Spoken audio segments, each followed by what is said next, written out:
I'm a guy that's 24. Each day I build some more. I like episode 7 and episode 8. I'm Rich Boy J. Hello boyos, Rich Boy J here back in with another video, and this is going to be another episode of the LEGO Star Wars MOC Showcase.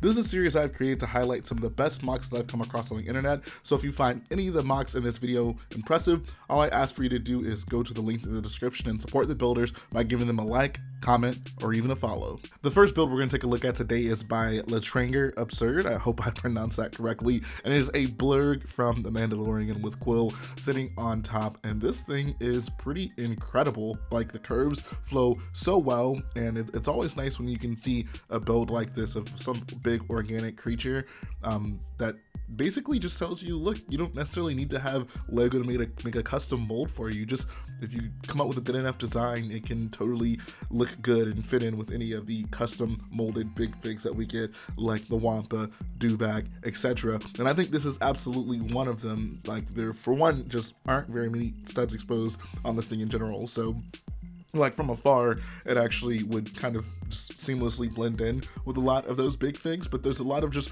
really cool building techniques in this as well. The first thing that stuck out to me are those car hood pieces used to make up the bulk of the body right behind the head. I think that is just genius, and it looks incredible. I think the head design also looks really good. I love it when people combine those two curved slopes, like on the forehead area of the build, and there's that like 45-degree angle on the front where they just like match up perfectly if you attach them in a certain way. So I think that looks really nice as well. The mouth also looks pretty cool. I like the use of those newer 1x2 plates that are curved around the sides. Those actually make pretty decent looking teeth for this build. The arms and legs also look pretty nice. I actually really like the use of those binocular pieces with the horn sticking out of them to represent the hands. Those light bluish gray binocular pieces, however, are not cheap. So while I was somewhat tempted to build one of these on my own, I don't know, might have to wait until I can get a couple of those on the cheap. I also think he's pretty seamlessly implemented the like saddle thing that kind of goes around the body that Quill sits on. I think that looks really nice, and this is just a really solid looking build altogether. The next build we're going to take a look at is a clone and a battle droid. They're brick build, and they're by Richard Vandos. He actually has quite a few of these on his Flickr page, so I definitely urge you to go check out his page. He has actually built a decent amount of these like larger scale brick built figures, but I really love this photo. The caption of it was actually, "We've both been lied to, brother," and it's kind of funny because that's absolutely true. But where do I even begin on this? I think we'll start with the battle droid on the left side. It looks incredible. Like, that is a pretty awesome looking larger scale battle droid. The gun looks correct and like the right scale. I love the fact that he was able to implement so many of the like minifig scale battle droid parts into this. Like, you'll notice in the hands he uses the battle droid body as well as the battle droid arms. Even on the neck he's using battle droid arms, so it's kind of cool to see those smaller scale battle droids actually be pretty useful as parts in these builds. One of the coolest things about both of these is that they're both fully articulated, it seems. Like, if you look at all the important parts of articulation, the elbows, wrists, hips, knees, feet, head, neck, they're all points of articulation, which is awesome. Like, you could get some pretty cool poses out of these things. Like, I'm pretty against the LEGO contraction figures, mostly because they barely even included LEGO pieces. They were basically glorified Star Wars Bionicles, right? But with something like this, I actually wouldn't mind if LEGO made a series like this, because one, it's primarily brick build, and there's some pretty cool building techniques in these larger scale builds. At the end of the day, I'm always pretty much just going to prefer things at minifig scale because that's really the type of builder I am, but I definitely see value in LEGO putting something like this on shelves. I think this would actually go a much longer way than those contraction figures did. Moving over to the clone trooper, I think this one just looks incredible. Like, there are some pretty cool building techniques to get the helmet design, and it looks so accurate. Like, I'm pretty impressed by it. One of the more interesting building techniques are the use of those black microphones for the fingers. I think that's actually pretty awesome, and I think that the armor in general just looks incredible. Like, there's that perfect balance of having, you know, the white armor that kind of wraps around the body, but then like a lot of the joints show the black undersuit that the clones would actually be wearing. So I think that's pretty sweet. It's kind of obscured by his hand sitting there, but you can see he actually put quite a bit of detail into making the armor look accurate. Like, for the chest plate, you can see those two 2x3 slopes right under the chest that kind of, I don't know, they just represent the curvature in that area, and it kind of gives the impression that it's like two pieces of armor, right? Like it's the top half and then the bottom half that would wrap around your stomach. So I don't know, just little things like that I can really appreciate about this build. The antenna on the clone helmet also looks pretty sweet, and I actually would really like to have one of these in my collection. Like, I'm a huge fan of the Phase 1 clone design. It's my favorite clone design that they've put out there, and this thing is just such a cool looking build. Like I said, if LEGO decided to try to bring back the construction figures but instead do them completely brick built like these, I wouldn't have a huge problem with them at all, because these are actually like super impressive. Next up, we're going to take a look at this detention block scene from TheCreatorr on Flickr, and this is this week's photography based build. Even though technically it's not really intended to strictly be a photography based build, like he's actually been working on quite a few Death Star scenes. Like, this is just a small part of a larger build that he's working on. I just love the way he edited this photo, and I thought that this would make a pretty good placement for the photography based build this week. There are a few things that I just love about this photo. For one, I love the edits in it, like the lasers flying around everywhere, the explosions. I think it really just puts you right in that scene. Like, it gives you the feelings that you might feel when watching that scene. I also love a lot of the custom elements to this build, specifically the minifig arms and even some of the weapons. Even though some of them aren't actually accurate, I can appreciate him for at least spicing up the photo by not just throwing in the stock LEGO blasters. And I also love the fact that he's using the newer stormtroopers, which I still defend to this day. I think those things are awesome. They are absolutely a step above the old ones, and I will continue to defend those. But there are also just a lot of cool technical aspects of this build. Like, I think he did a really good job on that Death Star console right in front of the two officers. It's kind of hard to get a great view of it in a photo like this where there's just so much else going on, but I'm just looking at it, it looks really good, and he has various buttons kind of scattered on them as well, which I think looks pretty nice. One of the other things that's pretty cool about this is just the way the photo is captured. Like, the officers towards the bottom right corner are kind of blurred, which gives the impression, I don't know, maybe they're like in motion and falling. It's kind of like an action still of them, whereas our heroes are in the background, really just causing a lot of damage, which is pretty cool. I think the two elevator builds in the background look absolutely incredible. Like, the Death Star, like, just architecture and aesthetic is one that I've seen recreated so many times, because I mean, the Death Star is a pretty common MOC at this point, or just various parts of the Death Star, so it's always cool to see what people come up with in regards to some of the more common things like the wall design, the elevators, and there's a lot going on when it comes to like the walls in this just picture alone. So I think he did a really solid job with that. And then finally, I think those dark red grill tiles on the floor look pretty sweet. Overall, great job from a great scene from my favorite Star Wars movie. The next MOC we're going to take a look at today is titled Destruction of Vandos Prime by WG Productions, and there's a lot going on in this little MOC that I really like. The first thing that kind of stuck out to me is the Jedi looking clone over to the left side, which is kind of interesting. I'd love to know the story behind that, or kind of like what he was going for, but it looks kind of cool. Like, I don't know, it just looks cool. I also gives vibes of the disguised clones from the LEGO Star Wars video games. But one thing that really sticks out, I think, initially looking at this MOC is the bottom right corner, or really just the bottom middle of the MOC. There's that rock structure that's kind of built into the architecture of the build, and it looks really good. There's those blue crystals sticking out of it, a variety of different slopes used, and even that like Chima paw piece is used throughout there, which is actually a really good piece for terrain and rock work if you guys are just looking for unconventional pieces to use in that regard. But I think that looks cool. I also think it's nice that that kind of cuts off the black border around it. This is a good, I think, like trade-off between doing something that has a black border, which I really like, but also still having a freeform aspect to it and kind of leaving your imagination to wonder where that part of the MOC can lead off to. Another really cool thing about this MOC, and it's really a small detail, but it really stuck out to me, are those 1x1 trans yellow plates that are built into the ramp kind of towards the bottom right hand corner of the MOC. I don't know what it is about that, but the pattern that it makes, especially when they're on their side like that, looks really nice. I would love to see what this might even look like if it were illuminated on the bottom, but I don't know, that really stuck out to me. I thought that was pretty cool.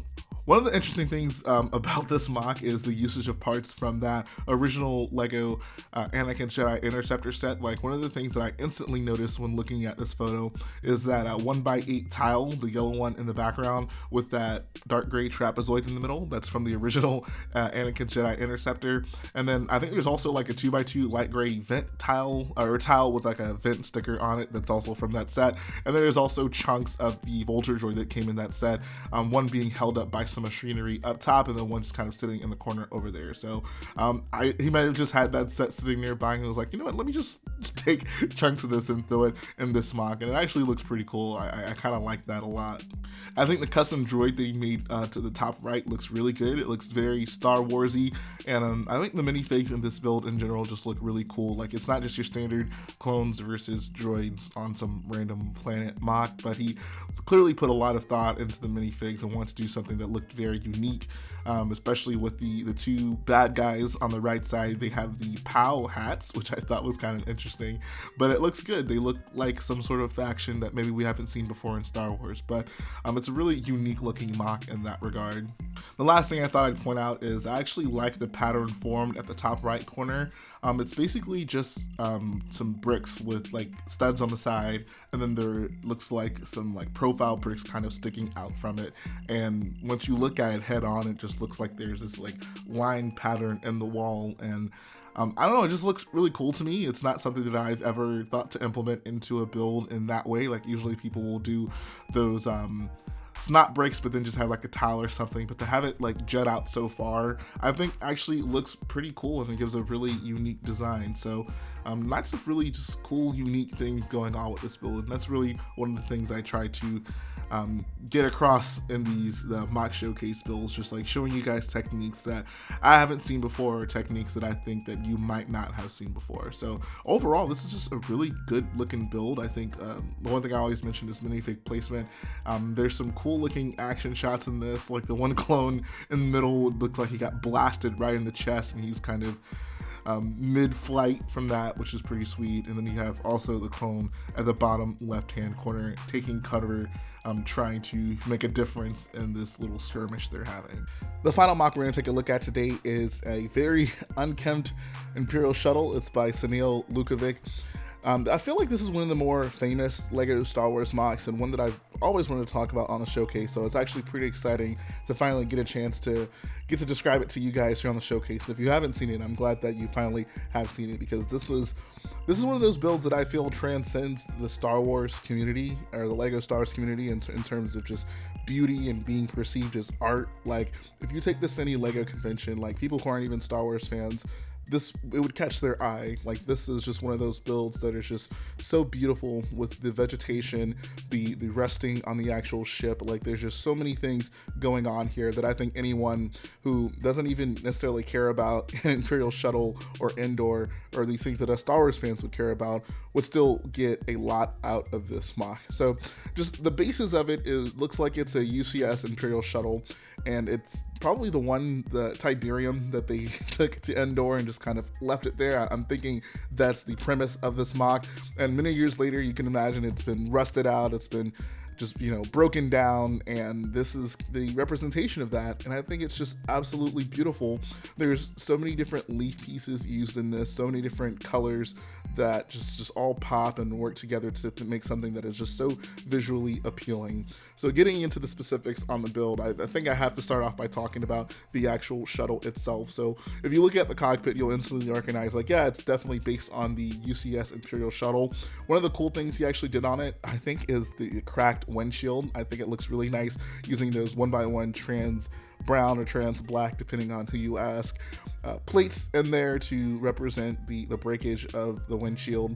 If you look up top, there's the big fin, the very famous fin on the Imperial Shuttle, and it is just totally rusted out. Like, there's so many different colors in there. There's browns, dark oranges, even some olive greens, I think, in there to just represent how the thing has just been totally rusted out and broken apart. One of the things I love that he did is the usage of those brown and dark brown flex tube pieces towards the back to kind of show like, you know, maybe there were like wires or cables that kind of held this thing together, and over time, since it's, you know, rusted out and fallen apart, those are just kind of been exposed and, you know, pulled apart. It's just so cool. Like, there's just so many cool little details like that throughout this build. Over to the right side of the build, you can get a better look at that right wing, and it's kind of the same case. One of the other cool things he included are those brown chain link pieces. I think those look really good. Having them in brown just makes them look totally rusted out. So I think that's actually pretty sweet. And then over to the far right, you can see there's like even more debris of a wing. So you can imagine maybe it, you know, snapped off and, you know, wind possibly blew it away, or somehow it just got separated from the main assembly. And I think that's kind of cool, you know, just little things like that that can be placed throughout a MOC that can make you think, like, how did that get there? And really just kind of, I don't know, work your imagination in thinking about the story this MOC is trying to tell. The next photo is an up-close look at the build, and you can really just get a better appreciation for the various leaf pieces that are used throughout it. He's using a lot of those 3-petal leaf pieces towards the bottom of the MOC, and there's a little rock formation down there. Towards the top left, you can see there are a lot of the dark green and standard green leaf pieces used throughout to represent like trees and just other foliage. And then, of course, all over the actual shuttle, there's just various leaf pieces just showing how, you know, like maybe like moss and grass has just been growing out of this thing as it's been sitting there for who knows how long. If we go back to the first photo, one other thing I did want to take notice to is the water technique that he actually used here. If you look at like the bottom left corner of the MOC, you can see, I can't tell it, my best guess is that those are, if you look at the bottom left-hand corner of the MOC, I think he's actually using trans black, or like I said, trans brown plates, depending on who you ask, to represent water, but they're placed in sideways, so there's kind of a snot technique right there. And I think that is actually genius. You get kind of the smooth effect of the water, and there's some like trans clear pieces in there as well to maybe represent bubbles or something like that, and then other like greens in there to, I don't know, show off like leaves or things, just random things that might be in the water. And you can kind of see that the water areas of the build poking out. Like there's one over to the left side, and then there's also one over to the right side that the wing is sitting on top of. And I think that actually might be one of my favorite parts of this build. I love that there's so many different types of, I don't know, like landforms and vegetation represented here. Like you have the subtle lakes represented in this MOC, as well as the rock formations, and of course the vegetation, and then the bigger trees towards the back of the build. Then the final photo is an even closer look at the actual shuttle. I know I mentioned earlier that this is based on the UCS Imperial Shuttle, which it clearly is, but I mean, I don't want to like use that to disparage the build in any way, because he has clearly done so much work to like add to it. Like even just looking at the side of it, on the side of the cockpit right here that you can see up close, like there's just so many small pieces and details added there that weren't necessarily there for the actual UCS Imperial Shuttle set. So I mean, he used that model as a basis, but this may as well be a completely different design entirely, just given all the modifications he made to this to make it look, you know, rusted out and broken down over time. If I had to use one word to describe this build, I think I'd simply say it's beautiful. Like there's no real other way around it. No matter how many times I look at this photo, I can find some new cool building technique or just some new thing that I think interests me about this MOC. And this is one that I would really love to see in person. At this point, this MOC is like 4 years old, so I mean, the chances of that are really slim at this point, but it's such a fantastic looking build. And I mean, it isn't really based on anything specifically from canon, but it's such a wonderful idea. And I think anyone who just appreciates, I don't know, decent looking Lego MOCs at all, regardless of their affinity for Star Wars, will get a lot out of this build.